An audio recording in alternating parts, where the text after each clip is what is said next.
सभी पाठकों को प्यार भरा नमस्कार। क्या बेटी होना अभिशाप है? जिस दिन मैंने एक मिडिल क्लास घराने में जन्म लिया तो दादी बहुत रोई थी, मम्मी भी बहुत गम में थी। पापा दीवार के साथ टेक लगाकर रोए जा रहे थे। तभी लेडी डॉक्टर ऑपरेशन थिएटर से बाहर आई और सबको हैरानी से देखने लगी कि उन सबको क्या हुआ है। फिर वह दादी के पास आई और कहा, आप लोग रो क्यों रहे हैं? क्योंकि वह लोग बेटी के पैदाइशी पर गम मना रहे थे, जबकि 4 भाइयों के बाद पैदा हुई। आपको तो खुश होना चाहिए कि आपके घर में लक्ष्मी आई है, मेरी दादी ने अपने आंसू साफ करते हुए कहा। लेकिन उसकी किस्मत से डर लगता है, क्योंकि बिटिया बहुत प्यारी होती है और उसका दुख देखा नहीं जाता। किस्मत भी वही बनाता है जिसने पैदा किया होता है।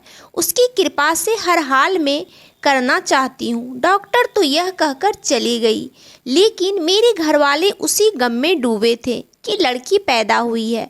पता नहीं उसकी कैसी किस्मत होगी, जमाना क्या सुलूक करेगा। मेरे पैदा होने पर घर का कोई मेंबर खुश नहीं था, जबकि मैं 5 बेटों के बाद पैदा हुई थी। वक्त गुजरता गया और मैं जवान हो गई। एक रोज यह सारी बातें मेरी मौसी ने हमें बताई थी। मेरी मौसी के गांव से मेरे लिए रिश्ता आया था। उनका अपना कोई बेटा बेटी नहीं थे, वह बे औलाद थी बेचारी, लेकिन मुझे बहुत प्यार से पाला था, औलाद की तरह। इसलिए चाहती थी कि मेरा किसी अमीर घराने में रिश्ता हो और मैं उस घर की बहू बन जाऊं। कोई रिश्ते के लिए आए, सभी हमारे जैसे मिडिल क्लास लोग थे। मेरी मौसी ने किसी रिश्ते को नहीं लिया। वह कहती थी, मेरी सुनैना इतनी खूबसूरत है तो रिश्ता भी ऐसे घर में ढूंढ लूँगी जहाँ मेरी बिटिया रानी बनकर रहेगी और मल्लिका बनकर राज करेगी। इसी आरजू में उन्होंने एक रिश्ता करने वाली को काफ़ी मोटी रकम देकर अमीर घराने का रिश्ता ढूंढ लाने को कह दिया। और वह मेरे कॉलेज का आखिरी दिन था।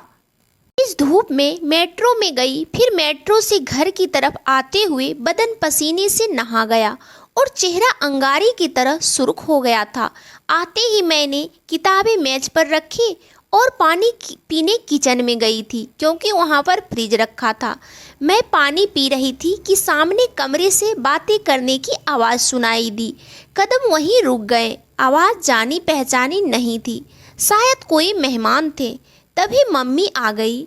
बेटी, मैं तेरा ही इंतज़ार कर रही थी, जल्दी से हाथ मुंह धो और कपड़े बदल कर आ जाओ। और हाँ, थोड़ा सा हल्का फुल्का मेकअप भी कर लेना। जैसा उन्होंने कहा था, मैंने उनकी बात फौरन मान ली और जब कमरे में पहुंची तो मौसी के साथ 2 अजनबी औरतों को बैठे देखा तो हैरान हो गई। काली सी रंगत की 2 औरतें मुझे घूरे जा रही थी। एक औरत ने मुझे गौर से देख रही थी, फिर पास बुलाकर प्यार किया। मैं समझ गई कि यह मेरा रिश्ता देखने आई हैं। कुछ देर वहाँ बैठकर मैं अपने कमरे में चली आई, मगर मुझे अपने कमरे में भी अजनबी औरतों की आवाज़ सुनाई दे रही थी। हमें घर बार नहीं देखना, हमें तो बस लड़की पसंद आ गई है, बहुत खूबसूरत है। कमरे में आकर मैं पलंग पर लेट गई थी। मेरी शादी की बात कुछ अचंभे की बात न थी। समझदार लड़की थी और मेरे नज़दीक शादी एक ठोस हकीकत थी जो होनी ही थी। यह तो सदियों से चली आ रही थी। फिर शादी के ख्याल से घबराना क्या और शर्माना क्या। मेरे माँ बाप का एक कर्तव्य था जिसको उन्होंने एक ना एक दिन पूरा करना था। मुझे किसी के घर आकर आबाद होना ही था और ज़िंदगी को एक ही डगर पर चलना था। मैं नॉर्मल रही, लेकिन आज मेरी मौसी की खुशी देखने वाली थी। उनकी आरजू पूरी होती नजर आ रही थी। क्या हमारी बेटी सुनैना रानी अमीर घर की बहू बनेगी और राज करेगी? जिस रोज यह खबर सुनी कि शादी का दिन तय हो गया और लड़के वालों ने कहा कि हमें ना दहेज चाहिए और ना कीमती जेवर, बस हमें अपनी लड़के के लिए खूबसूरत लड़की चाहिए, जो हमें मिल गई है। दिल जरा सा परेशान हुआ यह सोचकर कि जिन घर वालों के साथ हंसते खेलती उम्र बिताई थी उन्हें छोड़कर मैं दूर चली जाऊंगी, अपने पराये बन जाएंगे। दोनों तरफ शादी की तैयारियां होने लगी। आखिर वह दिन भी आ गया जब पापा ने साधारण तरीके से मेरी शादी करवाई और फिर कुछ कदम चलने के बाद अपनी डोली में बैठ गई और अपने दूल्हे के साथ उनके घर आ गई। जेवर और दहेज यही तय हुआ था कि वह आज अपनी बेटी को दान कर चुके थे। पापा ने मेरे सर पर हाथ रखकर मुझे ढेरों बधाइयाँ और प्रार्थनाएं कर डाली थी और मैंने रोती हुई आंखों से देखा तो मेरा जी भर आया। पहली बार यह एहसास हुआ, बिजली बनकर मेरे दिल पर आ गिरी। ना जाने मैं कहाँ जा रही हूँ, कैसे लोग होंगे, वहाँ कैसे गुजरेगी। मैंने रो रो कर अपने दामन भिगो लिए थे। अपने भविष्य का सोचकर नई नवेली दुल्हन का कुछ अरमान होते हैं, लेकिन अमीर घराने की दुल्हन क्या बनी, हर अरमान खो बैठी। मैं एक हकीकत पसंद लड़की थी और हवेली की रस्म और रिवाज से बेखबर थी, लेकिन यह तो मेरा हक था कि मेरा दूल्हा मुझसे प्यार करे। पर जब हमारी फर्स्ट नाइट हुई तो मेरे दूल्हे ने मुझसे कोई बात नहीं की और कुछ ही दिनों बाद मैं फिर से वापस अपने मायके आ गई थी। फिर दोबारा मैं अपने ससुराल गई और उस रात भी मेरे पति ने मुझसे कोई बात नहीं की। यह सब देख मैं उदास हो गई। सोचती थी कि क्या मैं ज़बरदस्ती उनके पल्ले बांधी गई हूँ जो वे मुझे मुसीबत समझ बैठे हैं और ज़बरदस्ती के रिश्ते में बंद कर रह गए हैं। सोच सोचकर परेशान थी। तबीयत परेशान रहने की वजह से सेहत पर असर पड़ने लगा, यहाँ तक कि बुखार हो गया। बुखार क्या हुआ कि लोग मुझसे बातें भी नहीं करने लगे, करीब न आया। नंदे और भांजी यूँ तो बड़ा साथ होता है, लेकिन मेरे नंदे मेरी तरफ देखना भी गवारा ना समझा। मेरे खाने पीने की किसी को फिक्र ना थी और ना कोई पास बैठा। किसी ने पानी को भी ना पूछा। बुखार में खुद उठकर पानी पीती थी। उनका ऐसा सुलूक देखकर हैरान रही। मैं मन ही मन सोच रही थी कि यहाँ के लोग कितने पत्थर दिल हैं और सुनैना तू इन पत्थर दिलों में आ गई है। यह तेरी कुछ नहीं लगते और ना तो उनको अच्छी लगती है। उस घर की बहू बनकर आई है, किसी से बुराई की है और ना कोई झगड़ा हुआ है। अभी कल ही तो आई है, शक्ल भी बुरी नहीं है। आखिर यह सब क्या हो रहा है। हफ्ता भर बिस्तर पर पड़ी रही तो ताने मिलने लगे। खाने को सब तैयार, लेकिन काम से बीमार पड़ी है। मैंने भगवान से विनती की कि मुझे तंदुरुस्त कर दे ताकि उठकर काम करो और उन सब पत्थर दिल वालों को सेवा से अपनी तरफ मोह लूँ। दावा तो दावा किसी ने दुआ भी ना दी। खुद ही कुछ रोज बाद ठीक हो गई। नौकर चाकर थे, लेकिन मुझको काम करते देख ही उनको सुकून मिलता था। मैं किचन में गई तो उनको सुकून हुआ।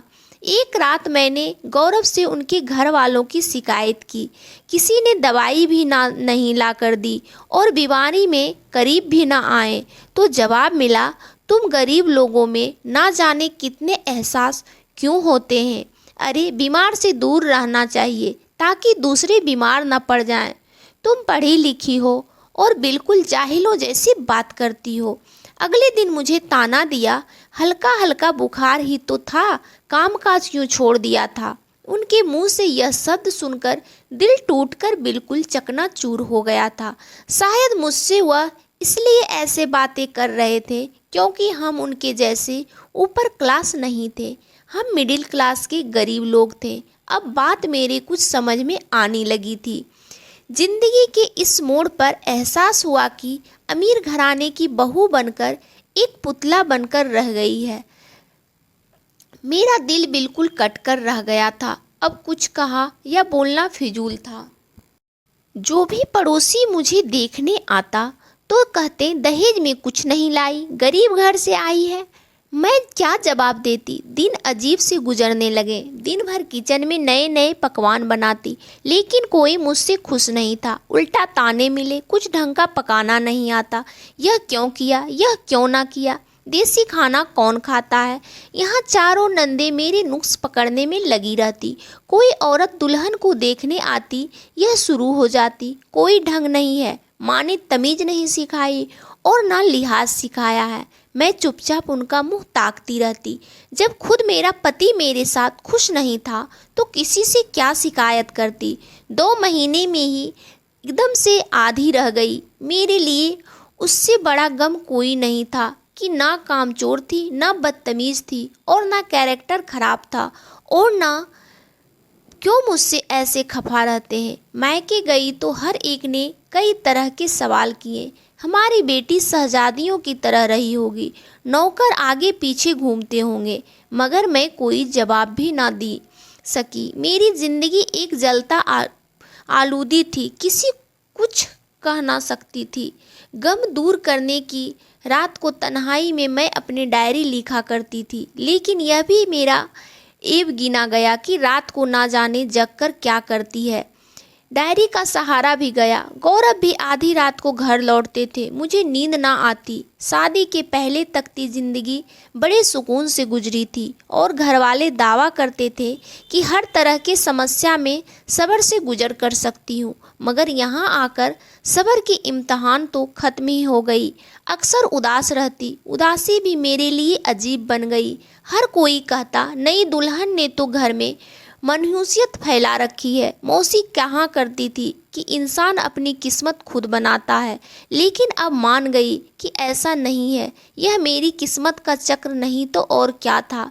अपने दिल के लहू से ससुराल में मोहब्बत का चिराग रोशन करने की कोशिश करती रही, मगर नाकाम रही। उनकी राह में फूल बिछाने में लगी रहती थी, लेकिन मेरी कोई भी अदा उनको पसंद नहीं आती। मेरी तो कोई बात ही नहीं सुनते थे। मेरी मुकद्दर की कमी ही तो थी कि हर कोशिश के बाद भी नाकाम ही रहती थी। किसी दिन अच्छे कपड़े पहनकर लिपस्टिक लगाती तो आवारगी के ताने भी सुनने को मिलते थे। एक रोज़ जबकि शाम बहुत गहरी हो रही थी, गौरव बाहर से आए और बगैर खाना खाए लेट गए। मैं उनके पास गई और पूछा, आपकी तबीयत ठीक है? उन्होंने कोई जवाब ना दिया तो मैं उनके पास बैठ गई और सर दबाने लग गई थी। एकदम जोर से धक्का दिया कि मैं नीचे गिर पड़ी। बोले, क्या तुम्हें मैं नौकरानी खरीद कर लाया था? मेरे कानों में ये सब चुभे जैसे कोई शीशा टूट कर चुभ गया हो। उठकर बैठ गई। बोले, हमारी सोसाइटी में तुम्हारे जैसी पत्नी की कोई गुंजाइश नहीं है। मैं रोते बोली, मेरा क्या कसूर है? वे आंखें दिखाकर बोले, तुमको पति को खुश रखना नहीं आता, बल्कि किसी को भी खुश नहीं रख सकती। मैं तो सबको खुश रखना चाहती हूँ, लेकिन आपके घर में कोई भी मुझसे राजी नहीं। आखिर मैं क्या करूँ? कुछ मत करो, बस तुम हमारी जान छोड़ दो और मायके चली जाओ। कुछ समझ में नहीं आया। मैं सोचने लगी कि ये आदमी या तो पत्थर दिल है, इसके अंत एहसास नाम की कोई चीज़ नहीं है। ये मुझे पहचान ही न सका। जो सहती रही उनका जुल्मो सितम बढ़ता गया और मेरी ज़िंदगी हराम हो गई। मैं जिंदा ही मुर्दा की तरह रहने लगी। एक दिन मेरी सास अपनी आदत के मुताबिक मुझ पर बड़बड़ा रही थी। मेरी मम्मी आ गई। सास ने उन्हें अपने पास बिठाया और मेरे नुक्स गिनवाने लगी। कहने लगी, उस घड़ी को कोस रही हूँ जब सुनैना का रिश्ता लिया था। साथ ही मम्मी को भी बुरा भला बोल रही थी। तुमने अपनी बेटी को कुछ नहीं सिखाया। यह ना पति को खुश रख सकती है और ना हम घर वालों को। मेरी माँ मेरी सास की बात सुनकर बिल्कुल चुप हो गई थी। मैं उनको अपने कमरे में ले आई। वह मुझे अपने साथ चलने को कहने लगी। उस बात पर बढ़ गई। उन्होंने मम्मी को बुरा भला कहा और मम्मी मुझे मजबूर करने लगी कि साथ चलो और जब ज़्यादा मेरी यहाँ बेइज्जती ना करवाओ। मेरी सास ने कहा, चलो चलो दोनों ही इस घर से निकलो। तब मैं बर्दाश्त ना कर सकी और अपनी माँ के साथ हाथ पकड़कर चली आई और यह बात भाइयों को भी पता चला और वे गुस्से में आ गए और उन लोगों पर तिलमिलाने लगे। मम्मी की इतनी तौहीन कौन बर्दाश्त करता, लेकिन मैंने किसी तरह के झगड़े को रोके रखा। उम्मीद थी गौरव मुझे किसी रोज लेने आएंगे, लेकिन ऐसा नहीं हुआ, बल्कि उन्होंने खत भेजा कि तुम मेरे घर के रुपया और जेवर चोरी करके गई हो। खत पढ़कर मेरी माँ आग बुलबुला हो गई। भाई तो उन लोगों को सबक सिखाने पर उतार आए थे, लेकिन मैंने हाथ जोड़कर उनको रोक दिया। अब हम दोनों घरों में मुकदमेबाजी हो गई। अपने माँ बाप की परेशानी देखकर मर जाती। उफ, मुझे भगवान ने इस दुनिया में क्यों भेजा। मेरे माँ बाप की ज़िंदगी को रोग लगा दिया। काश पैदा ना हुए होती, मेरी जगह पांचवा भाई पैदा हो जाता। मुकदमा काफ़ी दिन तक चलता रहा।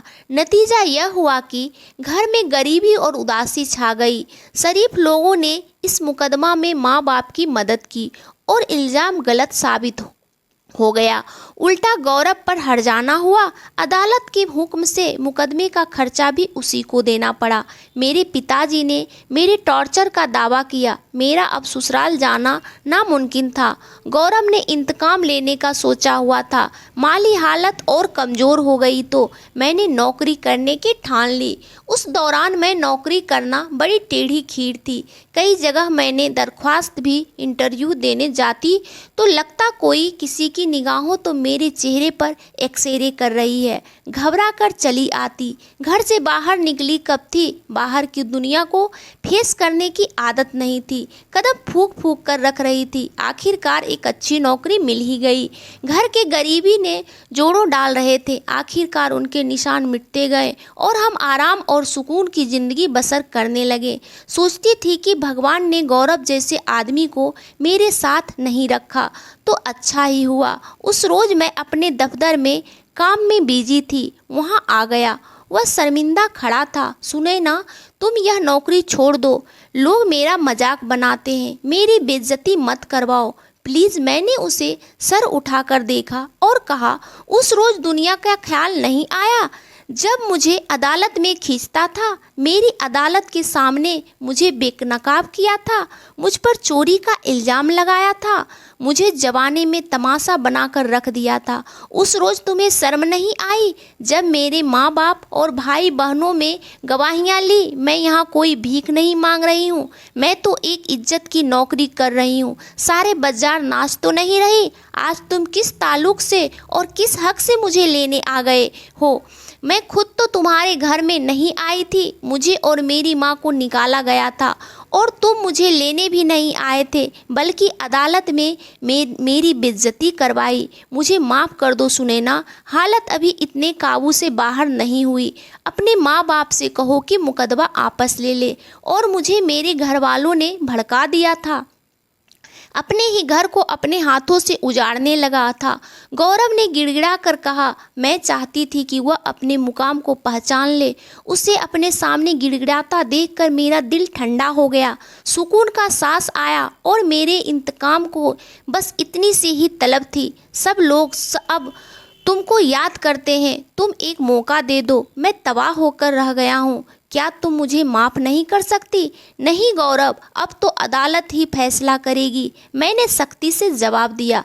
आखिरकार चला गया। मैं अब दोबारा उस घर में नहीं जाना चाहती थी जहाँ इंसान की कोई कदर ना हो। उन्हें तो बस बहू की सूरत में एक नौकरानी चाहिए थी। कुछ दिन बाद अदालत ने मेरे हक में फैसला दे दिया तो यह सिलसिला भी खत्म हो गया। आज मैं एक कामयाब लड़की और बड़े आराम की ज़िंदगी गुजार रही हूँ। आज पता चला कि दादी क्यों मेरे पैदाइशी पर रोती थी। तो दोस्तों, कैसी लगी कहानी हमें कमेंट करके ज़रूर बताएं। और कहानी अच्छी लगी तो इस कहानी को लाइक करें, इस चैनल को सब्सक्राइब करें और आप सबका दिन शुभ हो। धन्यवाद दोस्तों।